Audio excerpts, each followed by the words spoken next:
football is a way of life. Football can be converted to every aspect of your life. Offense, defense, family, unity, structure, shape, form. A lot of things have been said about you, but in your own words, who is Craig Butler? It's a Jamaican boy from a single mother with 5 kids, eldest. Grew up a lot of positive in my growth as a young man growing up. Learned responsibility from young. I've been going to parent teachers meetings since I was 11, 12 years old, believe that or not.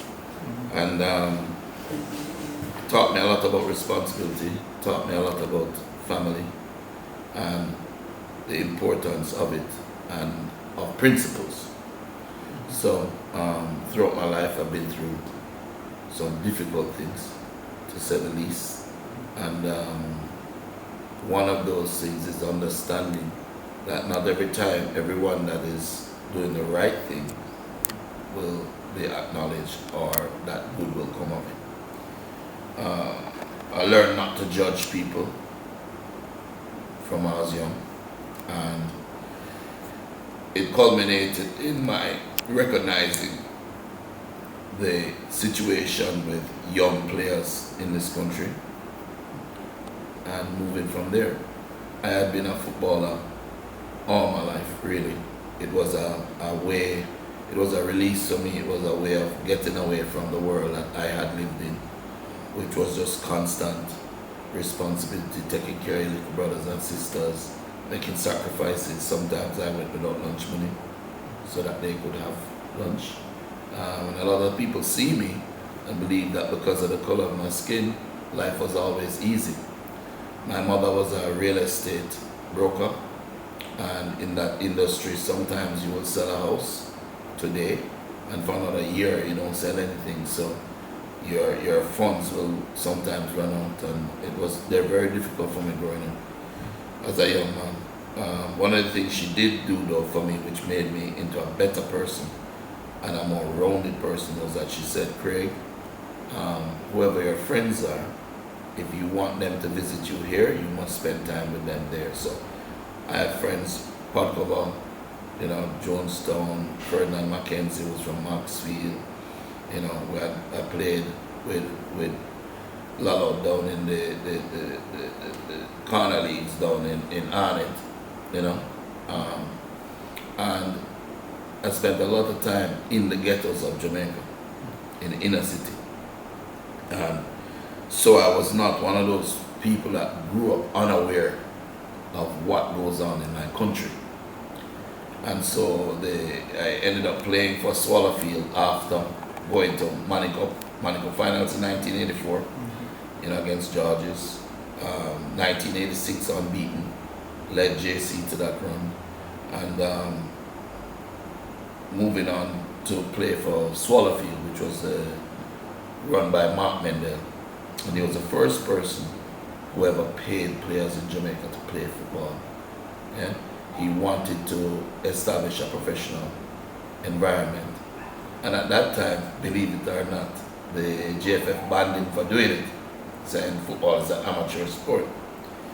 He was able to help a lot of people, T.Got Davis, Peter Cargill, to go off into Israel, and young men like myself and Podcover and Adonis Maxwell, Dominic Spalding, to have better lives, and to have a hope. But what I did learn at that point was how dire the situation was for other footballers in our country. You had people like Peter Cargill at the time.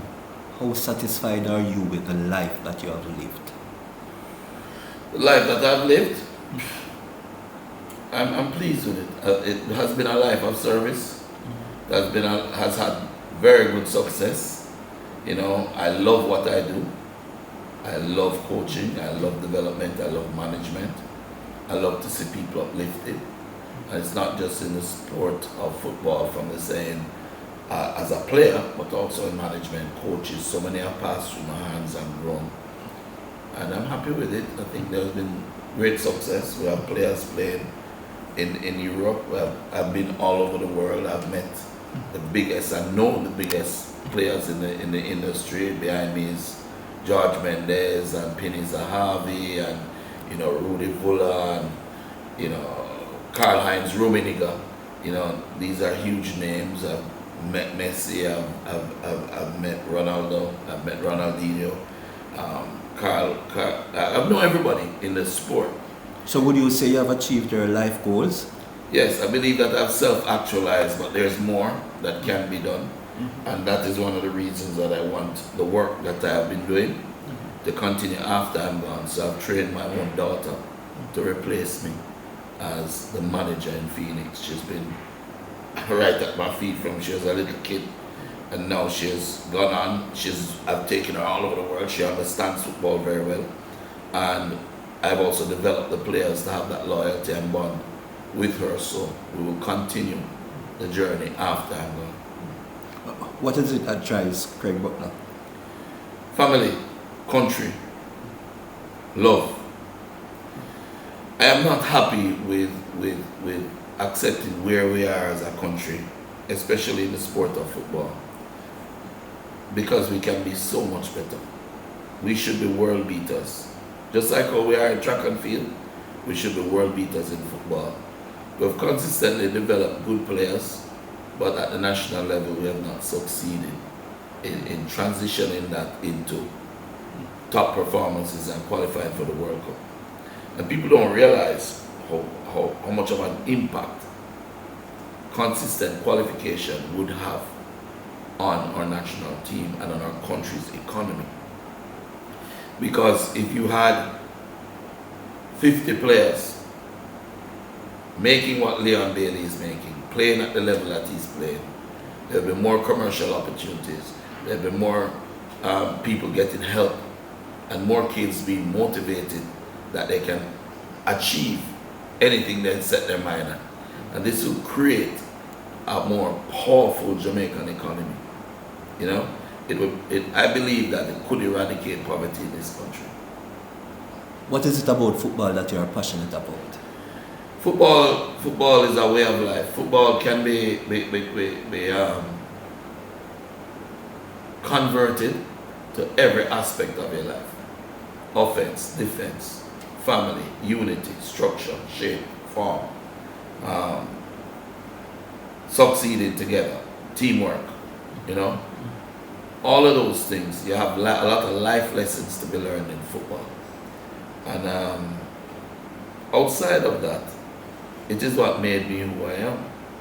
I was a young boy that my father wasn't in the country, and many coaches served as my fathers, as surrogate fathers, and I recognized that there were a lot of kids that were out there that did not have that support base. Why the name Felix? When we were younger, David Hunt, who was my coach when I played for Medhaven, I was a captain of Medhaven under 17 minor league.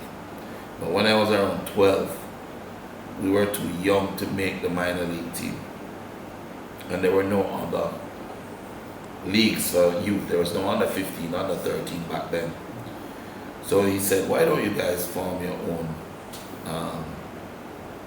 club and play in corner league competitions? So 3/4 of us, including Christopher Williams from Proven,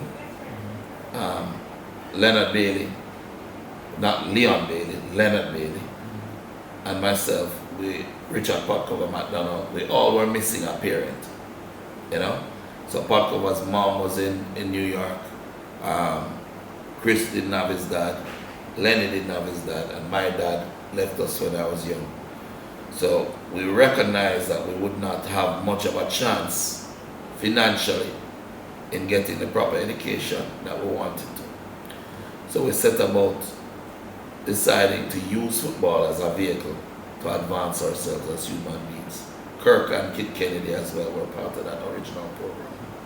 Jimmy Adams, So what we did was we needed a name that whenever we were tired or we wanted to give up or people put us down or we failed, and name something that we could rally around and rise again. And we call all sorts of names, and then we came up with Phoenix.